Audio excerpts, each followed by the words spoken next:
Hi, it's Morag Gamble from the Permaculture Education Institute and our Permaculture Life. And it's my absolute pleasure today to be talking with Mugarura Charles from Uganda.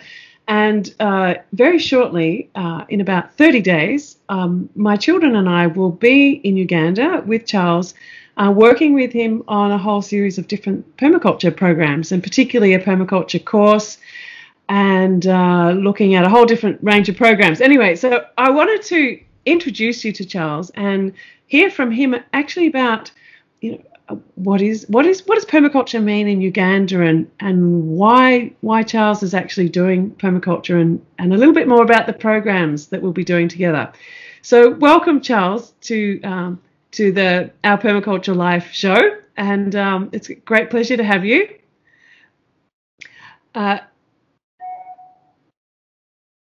So firstly, could you just share with us a little bit about how you got involved in permaculture to begin with? Where did it all start for you? My permaculture journey started when I'm about 16 years, when I was in the same home where I'm hosting the course as a child at that time. I was introduced to permaculture by Dan Palmer and Amanda and Rosemary Morrow. Mm-hmm. I worked as a shamba boy in the beginning, a helper. I didn't know what I was doing.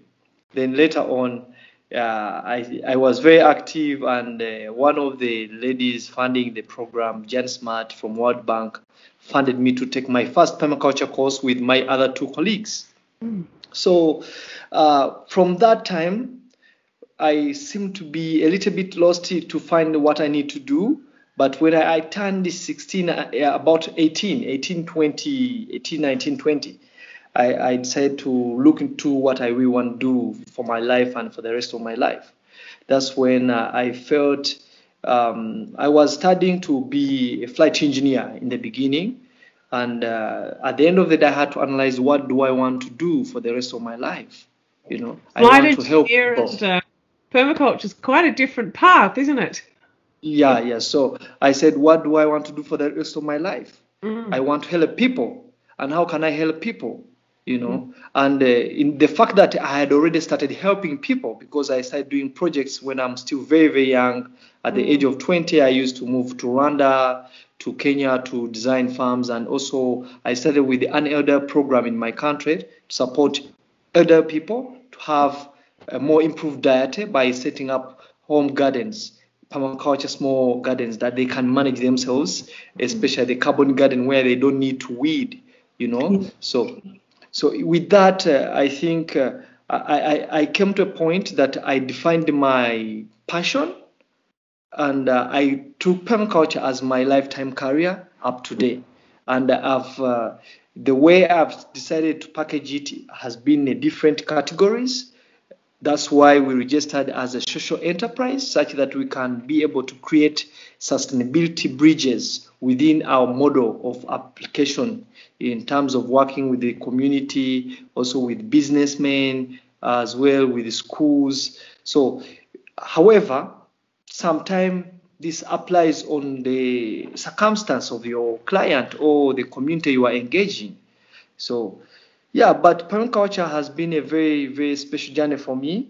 I've been able to really understand much more of what I need to do for the rest of my life, and with my life, and for other people. So, fantastic. And also for nature, yeah. Yeah, I feel the same. I also started permaculture very young, and it is something that I feel very passionate about, and so I have a sense of sharing that with you. What I'd like to hear, I think, from you, from a Ugandan perspective, is how does permaculture differ from conventional agriculture in Uganda at the moment, and how do you see permaculture really being able to be of benefit to the Ugandan community, and particularly to the children, because you're working a lot with schools, and that seems to be quite a focus of yours. Yeah. That's a very good question. In Uganda, we have been invaded by the so-called investors, and apart from the investors, we are also invaded by poverty and all kind of challenges that make people and the population desperate to earn. So you find that people practice whatever they practice not on their will, but because they have pressure of survival. They are looking for survival. So to make it precise, permaculture, most of the people in Africa or in my country perceived it as a small activity, a social engagement.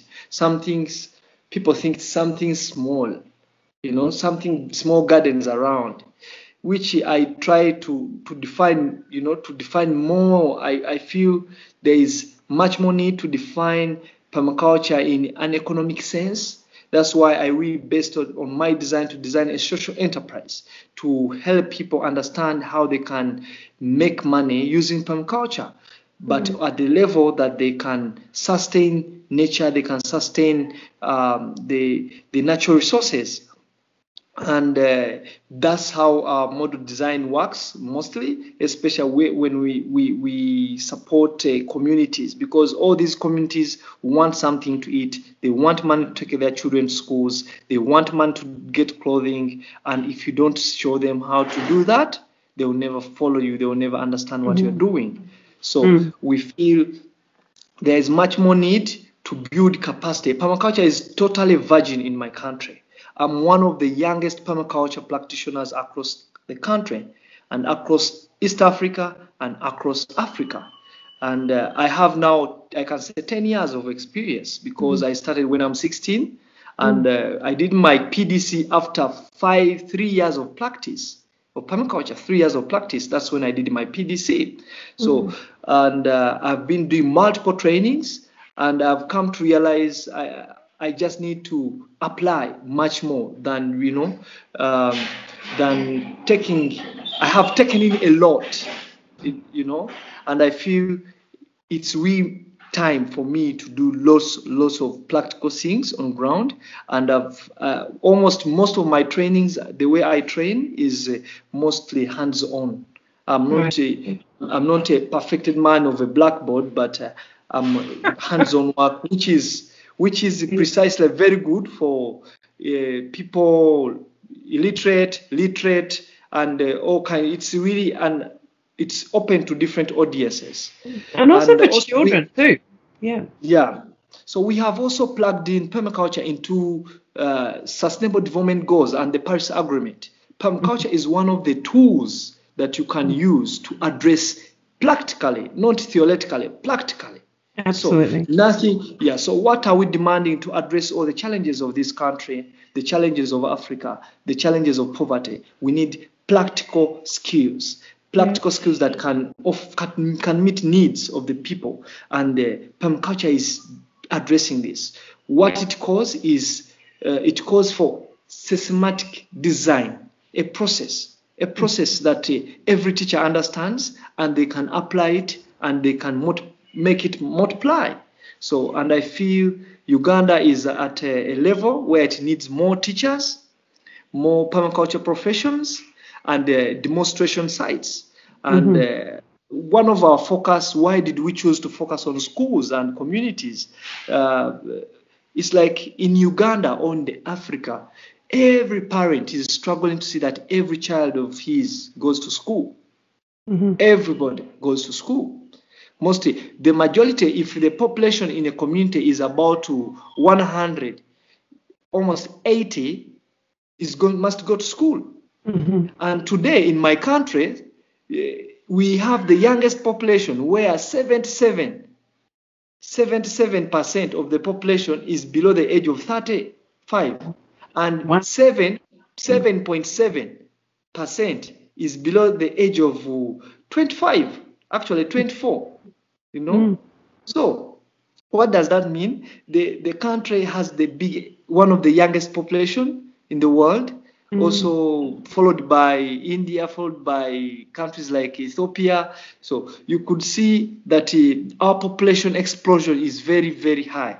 And meaning if the population is not skilled, and how can you skill a population? Focusing on the generation, a particular generation of young people, because we have a saying in my country, teaching an old man or it's worth it to teach young people, because young people can easily take risks to try ideas than the old people, because the old people tend to feel, we know what we're doing, we want this, we know what we're doing, we don't want to do this. So when the idea is totally a new idea to people, mostly, and permaculture is not new to people. People have forgotten what they had practiced. Permaculture is it's an indigenous approach. This is what I wanted to ask you. This is one of my other questions, was really industrial agriculture in Uganda at the moment. But prior to that, what was the type of agriculture that happened? And do people remember that type of agriculture? And is it similar to the permaculture approach, do you think? Yeah, I think before the mimic for nature, mimicking nature was the ancient way of growing food, because people were not having any idea on how tractors work. They never knew. We never knew none of the technologies, So technology came to, let's say, to my country, Uganda, in the 1900. Would be the time when the time of colonialism, a time of where new populations came to discover about Africa, and they said they could do maybe agriculture, they could start doing these things. And also the invasion of technology came from the point of view that the third today, which we call the first world countries, wanted to support or develop their industries or do what we call the industrial revolution kind of stuff. But I strongly believe that our old great parents mimic nature from way back, because they never had an idea. They just throw seeds anywhere. They just put things anywhere, and nature takes its course. So when it comes to nature taking its course, sometimes human input is less. It's a matter of someone placing something. If it's placed on a fertile soil, it will grow. If it's placed on a rock place, it will not grow, to vanish. So I feel long time ago, Uganda its indigenous agriculture was mimicking nature, which is almost to the rest of the world. Look at the people in Australia, the indigenous Australians. You see, so look at different populations of indigenous communities. You find they are at the center of protecting nature. Every practice is at the center of protecting nature, because the old man knew that everything, food, shelter, everything comes from nature, because we slept in nature, we slept in trees, So how can you cut a tree? Because trees were our houses in the time. They were houses of. So I feel when you go into studying on human development, we are lucky that we can have people like Bill Monson in the generation of 19th century or up to the 20th century. So those are the few people we can find that can try to trace. I feel we could call it tracing ourselves. We, the people, we are lost. We are lost because we have become to be extremely ambitious without consciousness. Extremely ambitious without consciousness is risking our future. Yeah, and so I guess also addressing just one need being money, as opposed to thinking about it from a holistic sense. But when there is great need, it becomes a really big challenge, doesn't it?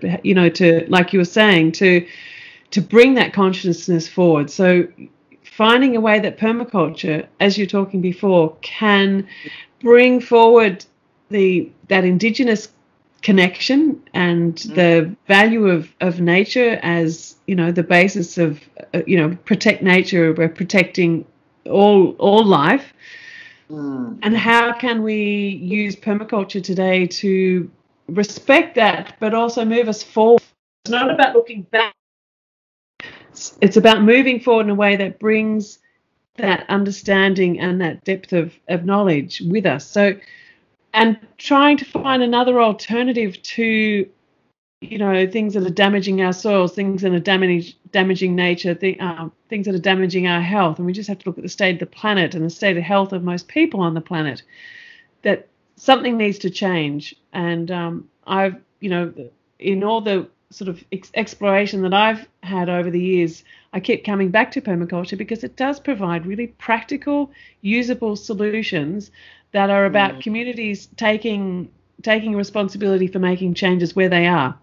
So it's, what fits in your environment, what plants grow in your environment, how can you address your local water needs, your local economic needs, your local housing needs, your local energy needs, all of those things through a frame of caring for the earth, caring for people, and, distributing the surplus equitably. So there's that earth care, people care, fair share. And I just wanted to touch base with you how that kind of how does that relate to how people think, I suppose, in Uganda? Is it something that you feel that people will take on as an idea?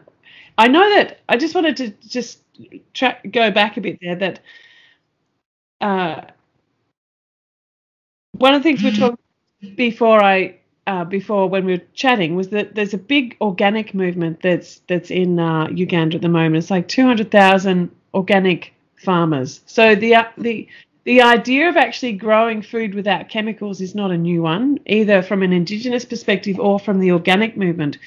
So how do you see permaculture being different from, say, the organic movement that's in Uganda at the moment? Yeah, so that's a very good question. From my example, permaculture is beyond the organic food growing process. Hello? Yep, I'm here. Hello? You can hear me? I can hear you. Yep. Yeah. So permaculture is beyond having only food. Permaculture is a lifestyle. Is a lifestyle where you change yourself, a whole person, a whole community. It's not only about the food, you see, but the challenge with a country like Uganda is like we have been suppressed already by capitalism, by poverty. You find that resources are concentrated in a few. The distribution of resources is uneven, totally. So we are already there is a lot of challenges politically, economically, that have penetrated the families, communities, institutions, and when we add on issues like of corruption, you see there is a lot of problems chained together. And permaculture puts you in a position that you create values, you create your own values to live on, understanding nature, understanding other people, understanding other communities. So creating justice, fairness, fair share, where you feel sympathy for other people and understand, actually, I don't need to take this from them. Actually, if someone hurts me, I can continue doing other things. Actually, so the mindset development of people in Uganda is totally different at some point, but they are more open-minded. There are people who are curious to learn, especially when we live in an era of scarcity, an era where poverty, an era of suppression. Everybody's looking for a solution, to save his family, himself, his community at some point. But the biggest challenge you find, we have few people who are willing to serve the interest of many. Many of the people want to serve the interest of themselves. You see, that becomes a very big problem. Even when you call, before we had the community programs where we have to clean the roads as a community. We have to do things as a community, build toilets as a community, build the houses of the neighbors as a community. Today, that's not there. You see, they have to hire a cleaner to clean the road. You see, your neighbor will not care even when garbage is on the front of your door. He doesn't care. So we have come to a point that people are concentrating much more on themselves. How did that change? When did that change? Why did that change, Charles? I think that has come to change when we look into the 19th century, a century where we are seeing the country is exposed. The Western, there is a variation between the lifestyle in the West and in Africa. So the copying we Africa we are doing, especially communities of Africa, is wrong. We do it in a wrong way. So people want to live like, you find a child here wants to live like in London. I want to be like, Kenya West. I want to be like someone cool. The lifestyle, we are copying a lot of wrong things, in my opinion. And this is where we have assumed the way people dress in the West is not the way we dress here. And you find a young girl who has lived in this country to go to live in Europe is coming back, even he cannot eat the local food. He wants chips, and the chips in my country, they are only sold in expensive places. If they are only made, if you find a local person selling them, those are poorly made, or if not, they are not the best chips you can find. So we are mimicking a wrong perspective of the future. Yeah, well, I mean, that way of life is not serving anybody. It's not serving anyone in the West. I mean, there's so much. So that came to, the more the world is becoming more connected, the more some way it is affecting, like people who are not having enough wisdom or integrity to analyze these things and understand before they take action. So a question. So you're touching on some really interesting points, Charles, and thank you for sort of diving deeply into this. It's really important. One of the things that does get raised a lot, and I'd like to hear your perspective on it. That well, permaculture is something that's kind of come out of Australia. So how is that different than anything else that's come out of the West? Why is that useful to you where other things are not? And how can you make permaculture a Ugandan thing? Is it something that you can, or has already been translated into your local area? Because the last thing that you want is for something else to come and just be, placed on top of what you're doing already. Do you understand my question? Yeah, I think, you see, even me myself, when I first learned of permaculture, I said, oh, this idea is from Australia. But what I can say, the idea is not from Australia. The idea is that the people who revived, you see, we have come to understand that the world is a planet where every different, you might have a different color from me, but we are not different people. We might have a little bit of different characteristics, but our destiny on the planet and our responsibilities may not change, or they are not changing in any way. So before, I really felt permaculture is an outside thing, but to realize permaculture is a purely thought idea that integrates your life into a perspective of creating a better future. But you can see that Bill Mollison, I can say they revived what was lost. They tried to find out what was lost. You can see all places Bill Mollison visited as he's trying to explore this idea. East Africa is one of the countries, Tanzania. You see? So, or I can say I just don't like people saying this idea is an African idea or it's an Australian idea. It's an indigenous idea where the planet has indigenous people across the globe. We are indigenous people placed in different pieces of the land, you know. So I believe permaculture is an idea that is for indigenous populations across the globe. And we are part of the indigenous people. Australia has a population of indigenous people, and we have got to actually, even the modern people who say they are cool modern people, they are not modern, they are indigenous. All the people in the world are indigenous people because they are attached to all these roots. They are not born from air. They did. Those who are saying they are not indigenous, they are not born through air. You know, they have attachment to indigenous. You know, they have a lineage. You know, you see. So I feel permaculture in my country is something people are appreciating, but because of the oppression, politics, corruption, poverty, hunger, climate change, all these things are pressing the lifestyle and the people the way they live.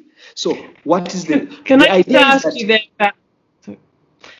I just wanted to ask you. You mentioned climate change. Is that something that people are becoming aware of? The impacts of that, and how are people feeling the impact of climate change in Uganda? People are feeling it. Honestly, people have come to understand that it's a reality because it started from northern Uganda, which we know that is one of the dry corridors of our country.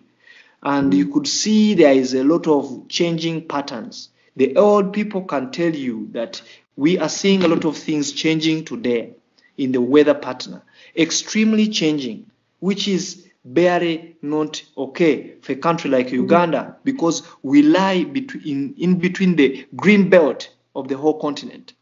You know, we lie between the equator, and you could see we have enough water bodies across our country, but you could see there is a stress on environment, stress on nature. Uganda is one of the countries losing its forests at a high rate, you know. So even with their people, people who make local medicine, they are telling you we cannot find some species of trees today. You know, so it's manifesting by affecting us socially, that we cannot find our needs. People locally cannot find their local needs like before. They cannot harvest from the bush like before. You know, they can't go bush hunting like before from Kampala. Even though you go to a nearby forest, you can't do bush hunting. You can't go hunting because animals have moved away. So plants, animals, water, everything's changed. Yeah. So that's how the survival becomes very hard. Today, people who are surviving locally are dying faster because they have nowhere to you know. Even we have an indigenous group in one of the forest, in the windy forest. It is suppressed to be driven away from the forest, you know, and to start living modern. But these people are dying because they are not used to this. No, of course not. Yeah, and why are they chasing them? These people are saying, the government is saying, these people are cutting trees. Yet the truth, they push them out of the forest. Yeah. So the forest outside has been cut not by those people, but by the different industries and all this. That indigenous group is not the group that has led to the depletion of the whole forest. They are cutting the trees to make their houses, to make small things, and that has it is part of the ecosystem within their life, and they have lived for more years. So it's the outside industries or this so-called modern population invading them. Precious, So they are blaming them for no good reason. No, you know. Yet the problem is caused by another group of people. So this is Charles, that's a huge issue, and I was actually one of the modules that I was just creating on the permaculture course and released today was all about forest and harvest forest, and actually how permaculture, part of it is trying to recreate these harvest forests and give access again to forests for free foraging, creating forest farms again, and it's a very much part of what permaculture is about. But I wanted to ask you about what is the average size of a typical farm in Africa? Sorry. What is it? Let me start that question again. What is the typical size of a farm that someone in Uganda might have?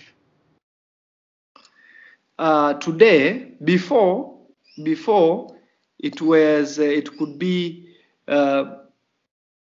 families. Land here was owned under families, whereby you find a family having 1 square mile. But what we are facing today, we are facing a high rate of land fragmentation.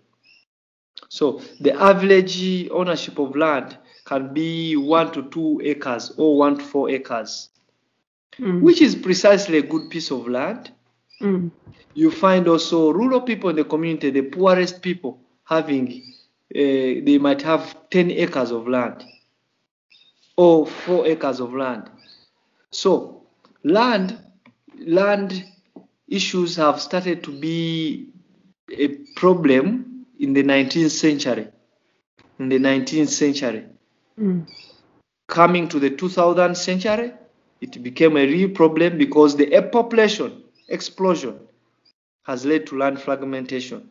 How much of the population depends on farming as for their livelihood? 80% of our population. Right. Because farming is our local activity. It has been our main economic activity. Because we were once part of the good countries producing coffee at the time, but you could see all these types of farming that they are more industrial, monocropping, systems which were brought in by businessmen, investors at the beginning of colonialism and all that. But I can say, I can say that I confirm to you that land, we still have land, but how to use it? Communities have land. Yeah. Is there community land as well as private land? So is there land which communities manage together, say like a community forest or something like that? I think that can only be done if there is an initiative done within a community. But at the moment, people own land. You can, even me, I can just buy a farm if I have the money. Yeah, but it's difficult to find the communities owning land. However, some communities, like the pastoral communities, they can do what we call conversion, like community grazing, whereby they bring their pieces of land together and they agree on the module of usage. Like grazing, they say, this month let's graze in your paddock, then we rotate to our paddock. That worked for more of the pastoralists. But when we come to the central, which is one of the influencing tribes of the country, the Baganda tribe, which is where we believe in our country that's where modernity began from. People have come to want to own, because everybody, they produce land titles here. You can buy land by agreement, but in the whole perspective, community ownership of land is an initiative that a community makes on its own. Like one of the organizations I work for called Doleni Famio. Doleni Famio is a non-profit organization based from Wales, but it works with communities here. And they bought a community land. They bought for a community. And you could see all things are working towards building a community. So, but it's also difficult. The biggest problem is that the community working model was collapsed. Mm-hmm. What collapsed it? People becoming oppressed and desperate. Mm-hmm. They tend to get detached from each other and start trying to survive on one another as pests, taking from one another unpolitely and in a sneaky way and all that way. So that puts the community values at stake. Yeah. Because you cannot trust anybody. When you trust someone, they try to sell the property. So everybody wants to confine protecting his property, protecting his resources and all that. Mm-hmm. So, but the process is that we can support communities to work as communities to restore community values. Mm-hmm. Like one of the programs we are running under Permizon, where we are supporting farmer to farmer permaculture program, where farmers can support each other, not only teachers supporting them, but you train a group of farmers that can support other farmers. And you realize that in this process, where they participate in developing all material, all indicators, and contribute towards whatever they want to learn, you find that they try to understand the values of working together. Yeah, brilliant. Yes. That's absolutely brilliant. So I want to bring us back to what's happening in this next month, because you're about to run a program with some colleagues from Kenya to train some new people in permaculture, and you're particularly focusing on people who are teaching, people who are working with communities in education. That's kind of the focus of this, and to create a sustainable food garden demonstration in a school, a permaculture garden at a school. And then this is my understanding, so correct me if I'm wrong. So, and from that to try and then to work with the education department to ripple out a curriculum of permaculture from here. So it'd be great if you could just explain a little bit more about that, and how the Ethos Foundation and my organisation can help you in achieving that, because part of why I'm talking to you tonight is to let people get to know you, because we actually have a big fundraising campaign out at the moment to try and generate funds to support people to attend this course. So we have people that are really wanting to do this course but need sponsorship. So this is why we're trying to raise money from that, and also for some extra funds too for the further development of this garden. So I'd really like to encourage people who are listening to this to support Charles's work. And so I'm really interested if you could explain a little bit more about that, so people know what it is that they are actually donating towards. I first of all, I want to really, really thank you and all permaculture practitioners across the country where you live, and in Europe and everywhere.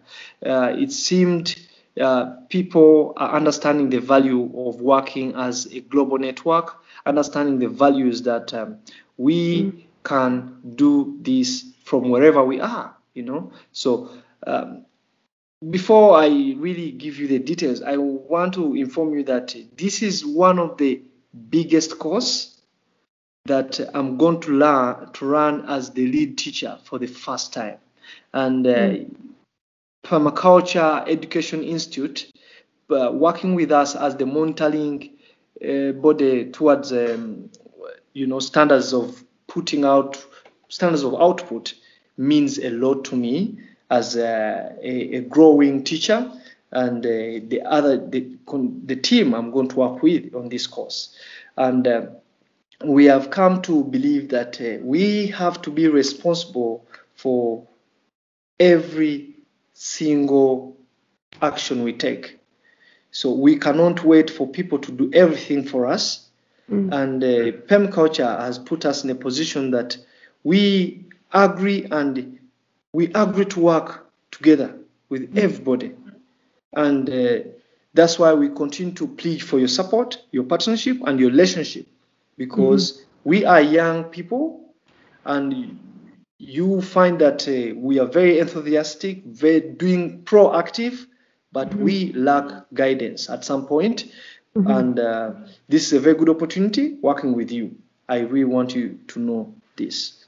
So next month we are going to have our permaculture design course, standard 7 to 2 hours, and we structured the course at the center of building human resource in permaculture.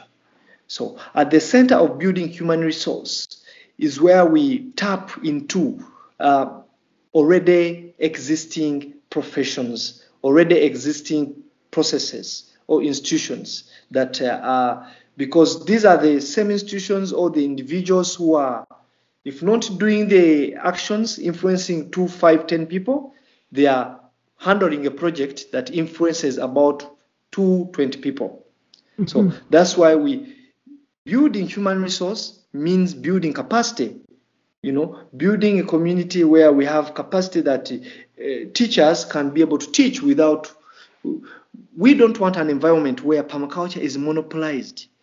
Permaculture technicalities and applicabilities is based on creativity to understand the principles, creativity to interpret and design a process of a lifestyle or of an environment or of a project, anything, but fitting it in a process of principles, ethics, and design. So those are the people we need to put, to build. And it's useless to me to start going around my country teaching, everything just teaching. It doesn't work. We need a team. We need communities teaching other communities, not one individual teaching another individual. So we need to grow that human resource at the same time as we take advantage to see that permaculture is economically appealing. It's an economically appealing approach that can be plugged into the financial sector, that can address financial issues. And as far as we understand, it's a lifestyle. It's something every professional can adopt.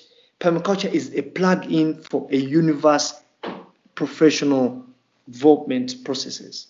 Even if it's a pilot, he would be so lucky to take a permaculture course and understand the lifestyle, understand how at least an inch of his pollution when he's flying his jet, at least he will know where to place garbage.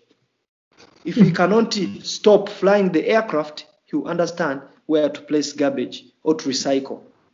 So this course is targeting groups that have influence on communities in terms of numbers, which are the teachers, organization staff working in communities, young people who are activists having influence on other young people who are trying to engage in sustainable development, like addressing SDGs, working on small projects.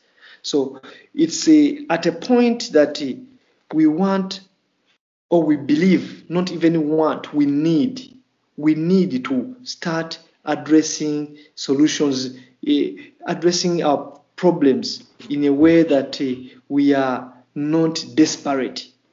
The more you have a problem and you become desperate, the more you make mistakes.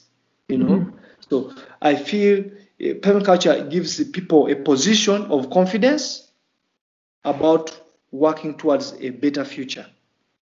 So, and this is what we need, not theoretically, practically. So permaculture is it's practically appealing. I don't know how I can. It's practically appealing in the way that when you make the compost today and you mix it with the soil, Next week, 3 weeks, you see the impact. So we can believe make a direct difference in the quality of so people's lives and income. It's almost immediate. yeah, so people need to be more vigilant, more keen on even the simplest activities they do. This So is one of the biggest problems that we don't consider here. People take things very lightly. One of the things that I've noticed here, and actually many parts of the world that I've worked with permaculture projects, is that it really doesn't make sense to a lot of people until they see it, or they can enter into a garden and a space where it's working, where they can see it, taste it, touch it, feel it, know how it works, which is why what you're doing at the Sabina School is a really important thing. You're creating an education where people can come to learn. They can see it happening, and it's from those places are such powerful places for rippling out change. And I really think that that's a really important thing that you are doing. It's not like you say, not just teaching here and teaching there, and that's your job going around teaching. You're actually trying to embed permaculture both within organizations and ripple out the knowledge as far and wide as you can, but also embed it in communities and have places that are starting to create. And this that garden that you're working on is actually, it's not new. It's been going since 2006, I think, or it's 2008. Yeah, 2008. Yeah. So I think creating that space is a really important thing that you're doing. So can you maybe just tell us a little bit more about the school project and how you feel it has importance? Yeah, the school project, one of the things I want to tell you, I was in this orphanage home as a child one time, and I used to understand. I can critically remember times when we used not to have lunch. We used to have one meal that was dinner only, and only Porsha and beans. So I have tested, and I can testify what we mean having one meal, because I grew up with so many children that even I didn't know. We were so many that even we were sleeping two on beds, sharing beds. So if a disease invades, it invades everybody. So in my experience, as I started doing permaculture, it's like this garden, the school garden, is almost part of my whole life. And it's one reason when the children of Uganda left, I said this permaculture project must not close. I went in, I requested to take responsibility. Despite the fact we have also come to own our own site, which we want to manage at an advanced level of engagement with others. Whereabouts is that, Charles? Come again? Where is that? Where is the land that you are wanting to create your demonstration centre as well as the school garden? That's the Bugerere. Bugerere near. It's not far away from the River Nile, the longest river in the Nile. So it's just Bugerere. It's in Kayunga. It's within the central region, so which is about 4-6 hours from Sabina project. And Sabina project remains a very, very key project in my life and in the life of many, at the center of serving the interest of these children. Whenever I walk into this school, you see children running after me. You see children running after me. You see when we are working the garden, you see these children around all the time working. They eat. When you see them harvesting, eating, that's when you try to appreciate actually the purpose of having this permaculture garden there. You see how they try to respond. You see happiness. Food brings happiness. Food brings satisfaction. But teaching them to do it sustainably is also bringing attention that the future is hopeful reason these children are taking that skill. Yeah. And we continuing to work at this Sabina project is that we want to show Minister of Education that this is a possibility or it's an opportunity that the government can try to embed this program to other schools, because other schools are still suffering the same way. Children are malnourished. I'm sad that you come at a time when schools have closed, but we will be able to visit and see how children feed. Children still feed poorly in our country. What do children normally eat during a day? What's the standard diet that they would eat? Before, in Sabina's case, it was Porsha, beans, high carbohydrates. It was total imbalanced diet, not imbalanced diet. Yeah. Porsha and beans throughout. Can you explain what that is? It's a type of ground maize, is that right? Yeah, it's a grinded maize milled. It's milled and it's called Porsha. Anyway, it's a milled Porsha. It's made out of maize. They grow maize, dry it, then mill it, make Porsha. And you find they take off almost the nutritious parts and they retain the white fine parts.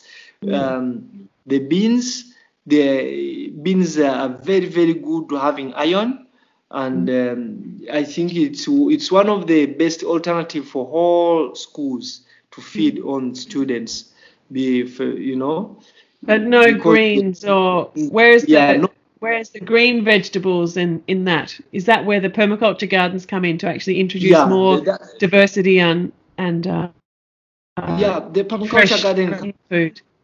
It comes in to provide fruits, provide a balanced diet where children can have avocado, they can have these fruits in abundance, because the schools, international, let's talk about international schools, they can afford to buy these things from on the market at a high price.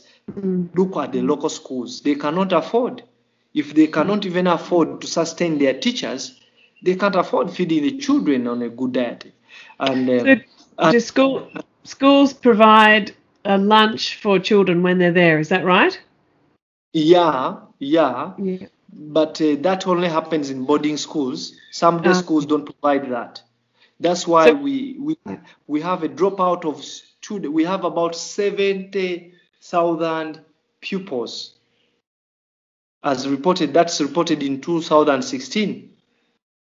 2016 and 2017, dropout of children dropping out of school because they have nothing to eat. They have nothing to eat at school.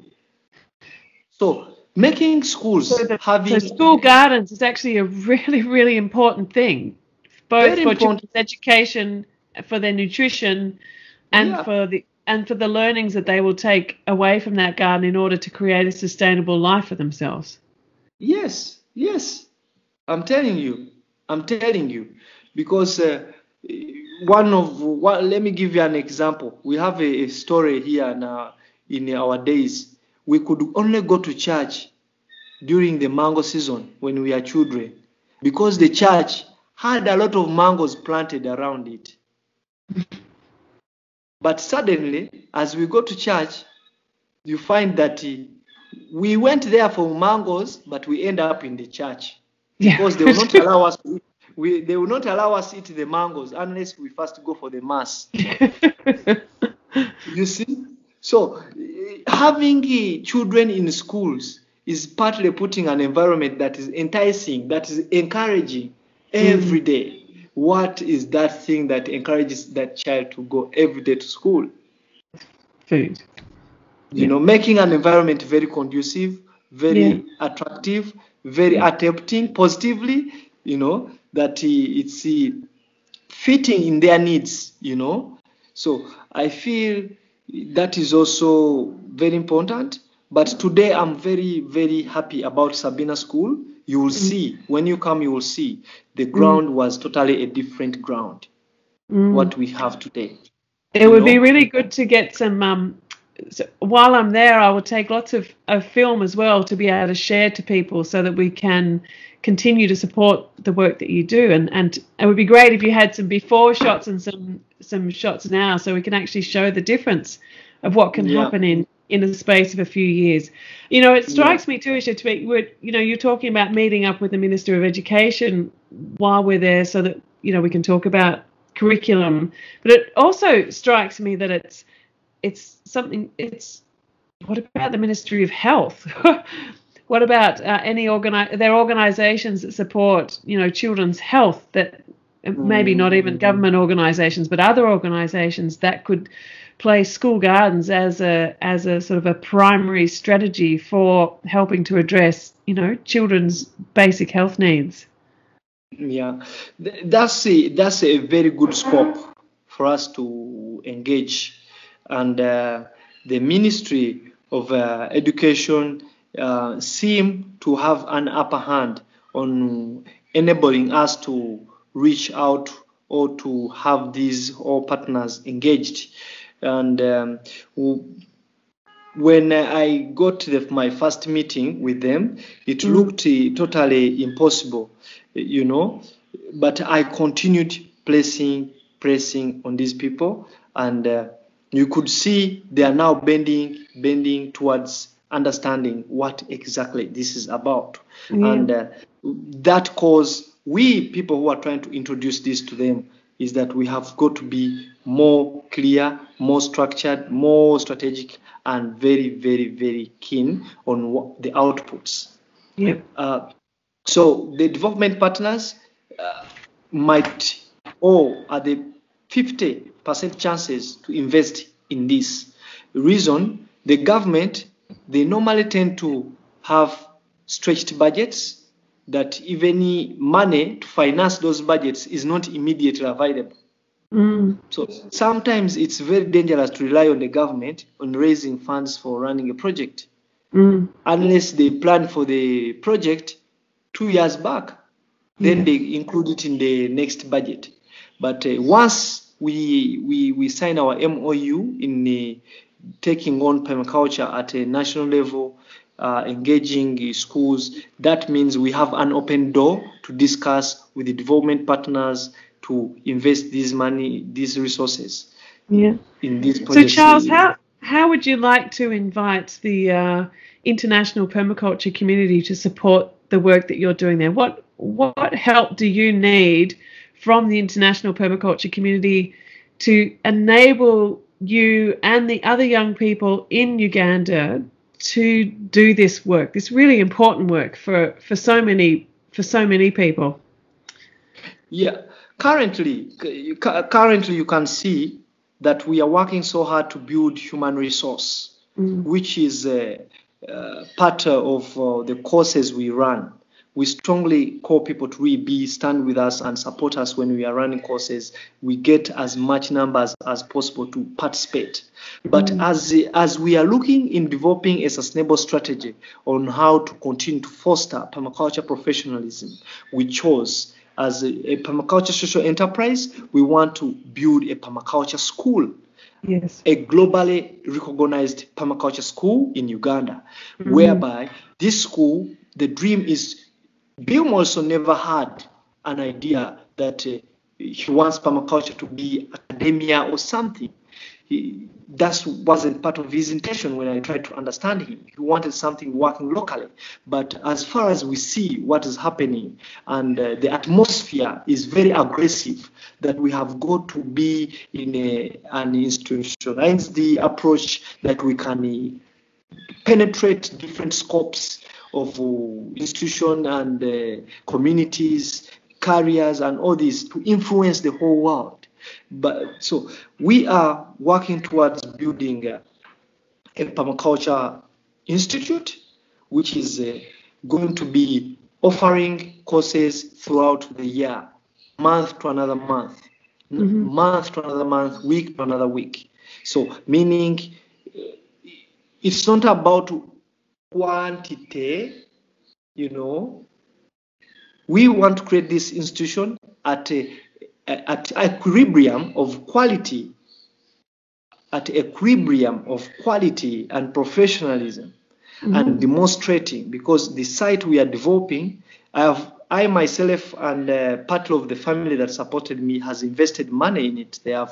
We have bought the land. We have a community of Canadian green leader-based permaculture activists who are also trying to support that, put more land under our not under our authority, but to be able to acquire land to gazette for community development, for more of ecological system development, scaling ecological systems. So, how much land do you have so far, Charles? So far, I have about 4 acres of land. Yep. Have you started developing this site? Yeah, I've started by preserving what is existing on the land. Nice. You know, yeah, I've started by preserving and also letting the ecosystem take its course by conserving, to see what elements are going to emerge before we start working on it. We want to leave the land first, work on itself, you know, let the nature come out and see what exactly is on this land. Because when we had just acquired it, we found out that it was used by tomato growers, and we first it has a big mango trees that have existed for years and years, and I gave these to young people to harvest on them every season. They harvest on them and they bring little money back to us that we give to some of the workers. But the whole approach is that we want to, this community where we moved to is typically very local. Very, very local. No good school, no place to go to read, the roads are dusty, it's near the shores of the River Nile where they are practicing fishing. And the characteristics of fishing shores around our countries are associated with the diseases, HIV,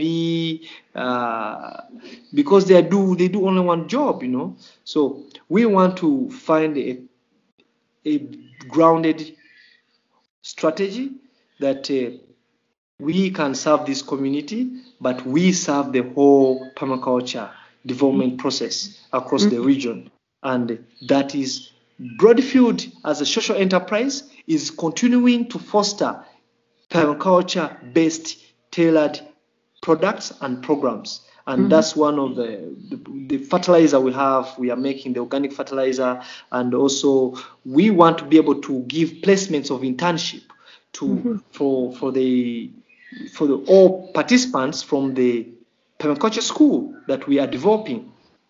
And we foster what we call permaculture professionalism, where we can also create permaculture jobs.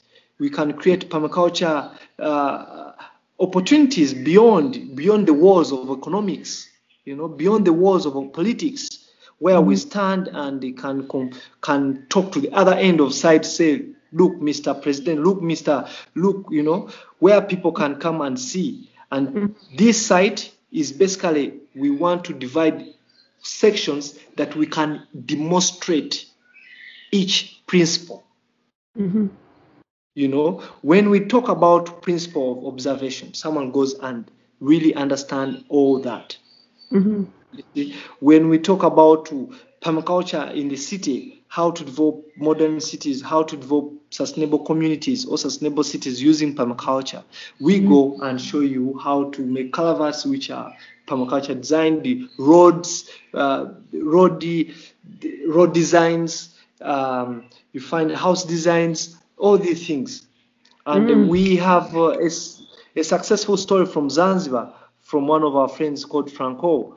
They have embarked on building a permaculture city, and you could see the landscape design of this whole city, of this whole community, is on a permaculture-based principles, and it's working. Recycling and all this, and it's working. The infrastructure, they started using different kind of structure material that's environment friendly. They are really trying out to see that they can mimic nature at a center of modernity, where we can not go. Can you send me the link to that project so that I can share that out as well with people? Yeah, I'll do that. I'll share with you one of their great videos, which is on YouTube, talking about this project. Yeah. Excellent. That'd So, be wonderful. Thanks. yeah. But I believe we are having a long way to walk as Uganda and as Africa, because none, I want to tell you the truth, the according to what I dream about, about permaculture in my country, none of these people, none, it has not happened anywhere. People have taken courses of permaculture, but they have gone back home. They have done nothing about it. Yeah. They have what not. you're doing is really trying to create the next step. So, one thing is coming to do a course. The next thing is actually trying to find a way to make it your livelihood, your lifestyle, your work, it only makes sense, as you were saying, when there is the next step there. And so you're kind of working right from where the children are, building up that understanding, and then taking it the next step to the young people, that there's work available for them in it. Yeah. So you're sort of looking from through that whole spectrum. And I also wanted to ask you about women in permaculture.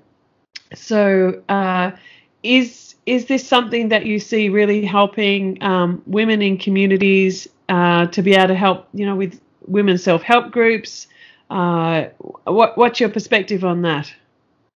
I think as we are experiencing a high gender equality in Africa and in my country, where women are regarded to be weaker, and in all circumstances women are put last, I fully and strongly agree that permaculture has a big role to play. A big role to play, because you find like a design when we design carbon system gardens where you don't need to spend time to weed, and you use that time to do other things. Those are very good systems that can work for women. And we have lots of this generation, where we have had since 1986, when we had President Museveni coming in power. He embarked a lot on empowering the women and giving them more rights, even in the laws, which was a good step, but still it's not yet a success to the many, to many in the low communities of the country. There is still a high gender violence and the women inequality, where women cannot own property, and supporting women to understand permaculture, and it would serve a big role as they play their role as mothers in raising their children, at the same time in taking care of their families. So even financially, that's why when we justify it practically to them that is working, they can take it on. And women are the best people to rely on in my country, because even in my team, I work with more women actually. So I find it's the risk factor to work with women to succeed is lower when you work with men, So women tend to take everything very keen, very serious, and also once they give in to something, they give in their whole best. So permaculture has a big role to play, and this is a permaculture in women is one of the projects we have designed in Bugerere, because we have a lot of women staying home. A lot of women, men go fishing, So women stay home still 24 hours a day. So we believe that if women can participate in the ecological development of the permaculture arboretum, where we are to plant thousands of indigenous medicinal trees and fruit trees, then they can also take some of the seeds and they plant on their own pieces of land, and also during harvest they can get a portion from us. At the same time, we are producing to meet food security in the community, because we want to have a community food bank. At the same time, a seed bank, a fruit seed bank, and you could see that the women they are more more more acceptive to participate because they have the time and they have the interest, and they are very conscious about their health, their children. Fathers normally don't know, because here locally, when you have a child, sometimes they use herbs to cure, to raise the baby to whatever kind of, I don't know, but normally you see parents looking for different plants to shower their babies, so they are very conscious about plants, herbs, and all these things for their health, for their meals, for their children, and permaculture plays a big role. Yeah. So those herbs, are they still readily available around the community, or are they also disappearing a bit like what you're saying in the forest? So can permaculture help to maintain the accessibility to these herbs in gardens around places? Or I'm not sure. I'm not, just an open question. Yeah, what you are saying is very true. There is a lot of, we can say humans, in my country, we have become threats. Ugandans, as we are threats to nature, we are becoming threats. That's why we would deploy a community model where we teach the community on how to preserve the ecological systems, which we are already doing, but with the pressure of survival, you find they cannot do it perfect. They cannot perfect it. That's how we come in. Okay, let's buy pieces of land and protect them and conserve them. Yeah, that's how we can try to perfect and succeed, whereby we, as a permaculture entities, we ecologically own these systems, because the system we are living in, the political system, the governance system, is empowering and allowing people to own. So if we say, we permaculture people, we are not going to own, we shall not have anywhere to place our ideas. You see?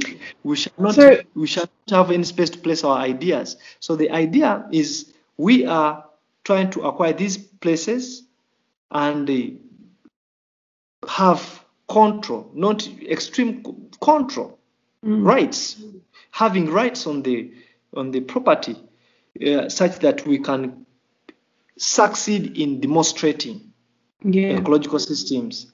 So that sounds great, Charles. I wanted to ask. There was one other thing that I wanted to talk to. I know we've been talking for a long time, and it might be it's actually midnight where I am, and all my family's gone to bed. I wanted to. No, that's okay.